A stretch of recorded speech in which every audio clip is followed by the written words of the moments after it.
வேட்பாளராக திமுக தலைவர் தளபதியார் அவர்கள் மீண்டும் போட்டியிட வாய்ப்பு பெற்றுள்ளார்கள்.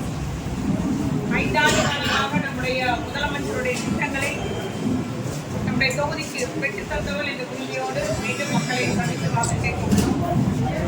அதுபோல எந்த ஒரு இடர்பாடு இருந்தாலும் மக்களுக்கு பிரச்சனையா இருந்தாலும், அது கொரோனாவா இருந்தாலும், இல்ல பெரு வெள்ளமா இருந்தாலும், இல்ல சிறு மழையா இருந்தாலும், என்ன பிரச்சனைனாலும் மக்களோடு இருந்து செயல்படுகிற எதிர்கட்சி எம்எல்ஏ இருந்தாலும், அமைச்சராக இருந்தாலும், எந்த ஒரு நிலையில இருந்தாலும் அவங்களோடு இருந்து செயல்பட்டவர் இது வரைக்கும் பணியாற்றி வருகிறோம். அந்த மாதிரி தொடர்ந்து என்னுடைய மக்கள் பணியை செய்கிற முதலமைச்சர் அவர்கள் வாய்ப்பு தந்துள்ளார்கள். ஆகவே நம்முடைய திட்டங்களை மக்களிடம் எடுத்து கூறியும் தொடர்ச்சியாக நம்முடைய முதலமைச்சர் அவர்கள் அறிவிக்கிற தேர்தல் வாக்குறுதி எல்லாம் மக்கள் ஒவ்வொரு வீடு வீடாக எடுத்து சென்று கூறி நாங்கள் வாக்குகள் சேகரிக்க உள்ளோம்.